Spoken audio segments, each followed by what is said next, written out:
Välkomna till Think and Drink, kanalen med onödigt vetande om drinkar. Här har vi en drink som såg dagens ljus som en alkoholfri cocktail runt sekelskiftet 1800-1900. Som är döpt efter sin garnering och som sen fick en alkoholhaltig släkting runt 1910, då under ett annorlunda namn. Både den alkoholfria och den alkoholhaltiga levde sedan sida vid sida fram till typ 1960-talet, då den alkoholhaltiga fasade ut den alkoholfria och antog dess namn, H.C. Snäck. Det här är en röd cocktaildrink som ofta listas som en highball. Ja, det är många begrepp att reda ut här, men vi kan ju börja med namnet. Cocktailen är uppkallad efter en garnering i form av ett långt, tunt citronskal man använder, som sägs likna hästens hals. Go on, peel me a lemon.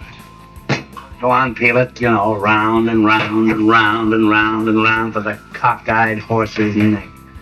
Ja, jag vet inte. Jag har kanske ridit max ett dussintals gånger. Islänningar, andra ponnys och någon vanligt svensk varmblod. Jag vet att min reaktion skulle vara: ja men titta, där är ju min hållplats, då kliver jag av här. Och det gäller nog för alla former av biologiska transportmedel jag eventuellt skulle sitta på. Den alkoholfria varianten, ursprunget alltså, var egentligen bara ginger ale med is och citronskal och ibland angostura bitter.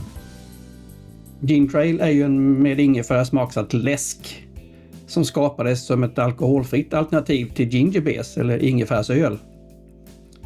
Det var den amerikanska apotekaren och kirurgen Thomas Cantrell som fann upp den runt 1860.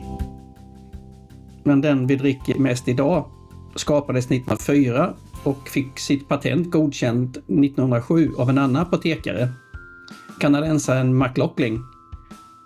Denna nya, som vi kallar dry ginger ale, tog i stort sett död på den första typen golden ginger ale under förbudstiden i USA, alltså 1920 till 1933. En svensk motsvarighet skulle vara champis, som togs fram 1910 som ett alkoholfritt alternativ till champagne. Först döpt till champagneläskedryck, men sedan 1918 såld under namnet champis. Det var Robert Roberts som tog fram läsken och receptet är bara känt av nutida släktingar till Robert. Nu är champis inte den enda drycken med hemligt recept som Aktiebolag Roberts i Örebro håller på.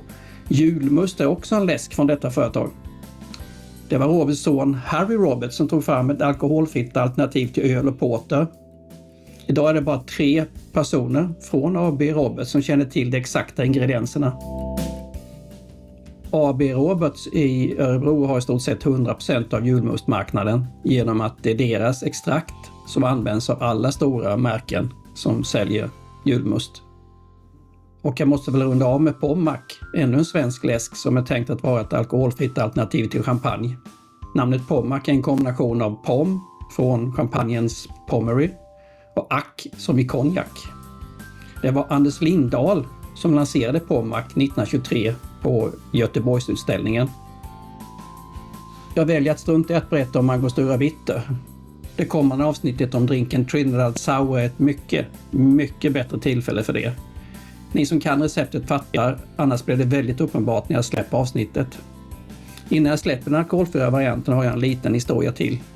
USAs 32 president Franklin D. Roosevelt drack den alkoholfria H.C. Snäck om man kunde i sammanhang där det riskerades att mycket alkohol skulle konsumeras. Ja, den alkoholhaltiga varianten då. Som jag sa tidigare var det först efter 1960 som den med alkohol slog ut den andra. Men vi såg den redan runt 1910. En H.C. Snäck med konjak eller bourbon whisky kallades då H.C. Snäck with a kick eller stiff H.C. Snäck. Och det är det vi idag menar med en H.C. Snäck. IBA listar konjaksvarianten som en samtida klassiker. Och det är ju då självklart den jag testar. Highball då?